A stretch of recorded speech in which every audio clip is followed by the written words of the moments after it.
Pemirsa, pandangan warga kota yang melihat sungai sebagai tempat pembuangan akhir harus segera dihilangkan guna menjaga kelestarian sungai di Kota Denpasar. Wali Kota Denpasar, Ide Bagus Rai Dharma Wijaya Mantra bahkan menilai sungai harus disucikan untuk menjaga keseimbangan ekosistem yang ada di dalamnya. Ide Bagus Rai Dharma Wijaya Mantra mengatakan, banyak orang berpandangan sungai merupakan tempat pembuangan akhir bagi sampah rumah tangga. Persepsi tersebut harus dihilangkan mengingat banyak potensi yang terkandung dalam sungai, sehingga perlu disucikan seperti zaman dahulu. Sungai merupakan aliran air yang berasal dari pegunungan, yang dimanfaatkan untuk irigasi dan keperluan rumah tangga, serta sumber pangan berupa ikan. Wilayah yang tidak kita perhitungkan, itu nanti akan bisa diperhitungkan oleh masyarakat. Nah itu kan tantangan kita di kota.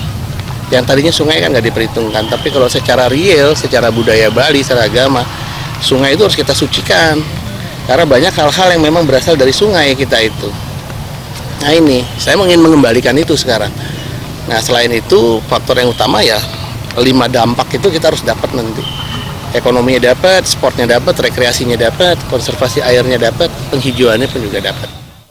Rai Mantra menambahkan, penataan sungai juga harus melibatkan sinergi pemerintah dan swasta, agar program ekonomi, konservasi, rekreasi, hingga penghijauan bisa dirasakan. Wilayah sungai yang dulunya tidak diperhitungkan dapat bermanfaat menjadi kawasan yang disucikan, serta tempat rekreasi masyarakat kota. Agus Yudiatmika dan Saputra, Bali TV.